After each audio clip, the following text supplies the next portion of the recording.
Hello दोस्तों, इस video में हम लोग पेटेंट के बारे में समझेंगे। तो चलिए शुरू करते हैं। तो सबसे पहले समझते हैं कि आखिर पेटेंट होता क्या है। तो पेटेंट को अगर एक वाक्य में समझा जाए तो पेटेंट एक तरह से राइट है, अधिकार है।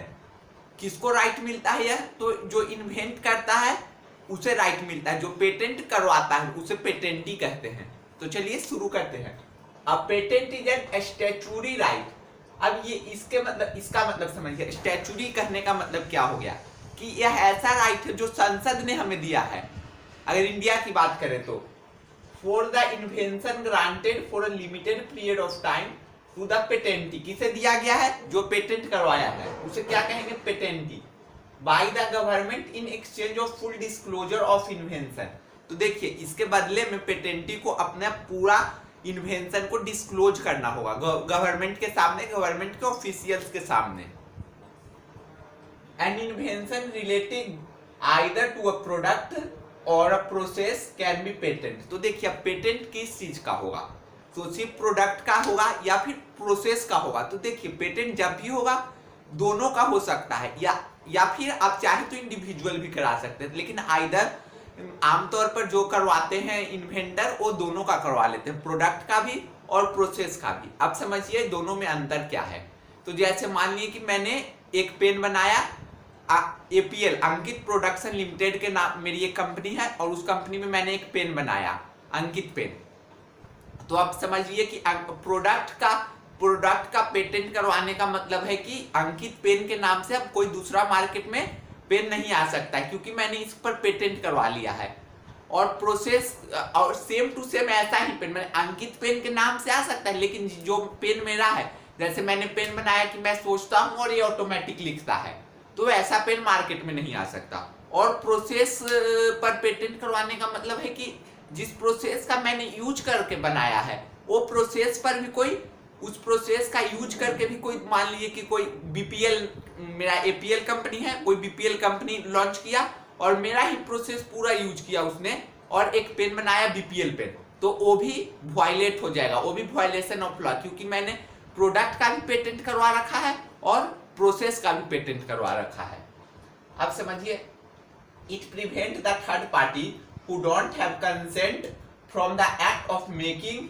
बना भी नहीं सकते हैं आप, ना ही यूज कर सकते हैं। जैसे देखिए, आजकल मार्केट में विंडोज के पायरेटेड वर्जन बहुत सारे यूज होते हैं, तो आप ये नहीं कह सकते कि मैं तो यूज कर रहा हूं, मैं बनाया थोड़े हूं।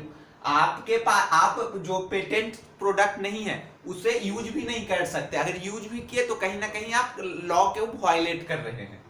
ऑफरिंग फॉर सेल, और ना ही उसे बेच सकते हैं, बेच भी नहीं सकते, बना भी नहीं सकते और ना ही यूज कर सकते। ये सब पेटेंट की कंडीशन है। अब क्राइटेरिया फॉर पेटेंटेबिलिटी, माने कौन पेटेंट करवा सकता है, उसकी क्या क्राइटेरिया है, उसे हम लोग समझते हैं। तो सबसे पहला, इन्वेंटर शुड बी नोवेल, माने इन्वेंशन जो है वो नोवेल होना चाहिए, मतलब कि उसका आविष्कार नया होना चाहिए, उसका आविष्कार पहले नया हो चुका हो। जैसे कि मैंने पेन बनाया अंकित पेन एपीएल कंपनी में, तो ऐसा पेन अभी तक दुनिया में नहीं आ चुका है, तो ये प्रोडक्ट मेरा ये पेटेंट के लिए इलिजिबल होगा। लेकिन अब मैं एक मोबाइल फोन मान लीजिए इन्वेंशन करता हूं, लेकिन मोबाइल फोन तो मार्केट में अवेलेबल है, सेम टू सेम प्रोसेस से अवेलेबल है, तो वो मेरा पेटेंट नहीं होगा, क्योंकि वो क्राइटेरिया को फुलफिल नहीं कर पा रहा है। It must be non obvious. तो it must be non obvious मतलब कि जनहित में होना चाहिए, for the welfare of human being होना चाहिए। ऐसा नहीं कि मैं AK-56 एक नया गन बना लेता हूं और एक गन से एक बार में 5000 लोगों को मारा जा सकता है, तो इसे मैं पेटेंट करवाने जाऊंगा तो ये पेटेंट नहीं होगा। लेकिन इसे गवर्नमेंट यूज कर सकती है, मुझे पेटेंट राइट इसका नहीं मिलेगा, मैं इसे बेच नहीं सकता, क्योंकि ये लॉ के खिलाफ है। इंडिया में आप आर्म्स एक्ट के तहत बिना लाइसेंस के ऐसा काम आप नहीं कर सकते, क्योंकि ये नॉन ऑब्वियस है। केपेबल ऑफ इंडस्ट्रियल एप्लीकेशन, तो इंडस्ट्री के यूज में होना चाहिए। आप समझते कि पेटेंट इन्फ्रिंजमेंट क्या होता है? तो it means violation of exclusive right of a patent holder without the patent owner permission. तो पेटेंट ओनर का, जो जिसने पेटेंट करवा रखा है, पेटेंटी, उनके परमिशन के बिना अगर आपने उनके इन्वेंशन को, उनके प्रोडक्ट को बेचा या फिर यूज किया या फिर खरीदा, तो वो सब सारा पेटेंट इंफ्रिंजमेंट में आ जाएगा। Unauthorised making, using and selling leads to the patent infringement. ये सब कहीं ना कहीं आपको इसके खिलाफ हमारे यहाँ नियम कानून भी बना गया। अगर आप ऐसा करते हो तो आपको जेल भी जाना पड़ेगा, क्योंकि ये पेटेंट इंफ्रिंजमेंट का आपने देखा कॉपीराइट इंफ्रिंजमेंट अलग से आता है, जिसे हम लोग आगे पढ़ेंगे। अब ये दो प्रकार के होता है, डायरेक्ट इंफ्रिंजमेंट और इनडायरेक्ट इंफ्रिंजमेंट। तो देखिए, डायरेक्ट इंफ्रिंजमेंट और इनडायरेक्ट इंफ्रिंजमेंट को समझने से पहले मैं अलग से एक एग्जांपल आपको देता हूं। जैसे कि मान लीजिए कि एक ट्रक ड्राइवर है, ट्रक ड्राइवर स्पीड में जा रहा है हाईवे पर।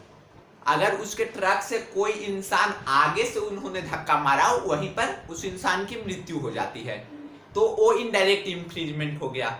और मान लीजिए पीछे से किसी ने जाकर उसके ट्रक में धक्का मार दिया, या पीछे से बैक करते समय अनइंटेंशनल फुल, माने कि उसका इरादा नहीं था लेकिन फिर भी पीछे से मृत्यु हो गई, तो उसे कम सजा मिलेगा, वो इनडायरेक्ट इंफ्रिंजमेंट आ गया। क्योंकि आगे वाले को जो मारा गया वो इंटेंशनली मारा गया, ट्रक ड्राइवर चाहता तो बचा सकता था, पीछे वाले को अनइंटेंशनली। तो वही समझिए direct infringement. It directly state that third party has intentionally stole the technology from inventor without prior permission. तो परमिशन के बिना उसके टेक्नोलॉजी को जानबूझकर चोरी किया गया, मतलब कि जानबूझकर आपने उसे बेचा या खरीदा। जैसे मुझे मालूम है कि माइक्रोसॉफ्ट का पेटेंट, माइक्रोसॉफ्ट का ये पायरेटेड वर्जन है और मैंने मार्केट से उठा ले आया, तो वो डायरेक्ट इंफ्रिंजमेंट में आ जाएगा। अब सेकंड समझते हैं इनडायरेक्ट इंफ्रिंजमेंट क्या होता है। It refers to unfair practice that does not give a clear indication that a patent is brought और सोल्ड इन द मार्केट। मतलब कि प्रूफ नहीं हो पाता है कि पेटेंट को एक इंटेंशनली फुली परचेज किया गया या फिर सोल्ड किया गया, या फिर ये भी नहीं प्रूफ हो पाता है कि उसका मान ली कुछ पार्ट्स ही चोरी किया गया। मतलब कि कुछ क्लियर कोर्ट में अगर नहीं हो पाता है तो वो एक्ट इनडायरेक्ट इंफ्रिंजमेंट पे हो जाएगा। या फिर अनइंटेंशनल फुली किया गया, माने कि उसका कोई इरादा नहीं था, उसे मालूम नहीं था कि मार्केट में इसका पेटेंट हो गया मगर इन्होंने किया, तो वो इनडायरेक्ट इंफ्रिंजमेंट में आ जाएगा। अब अगले वीडियो में हम लोग समझेंगे कि पेटेंट फाइल कैसे किया जाता है। तब तक धन्यवाद।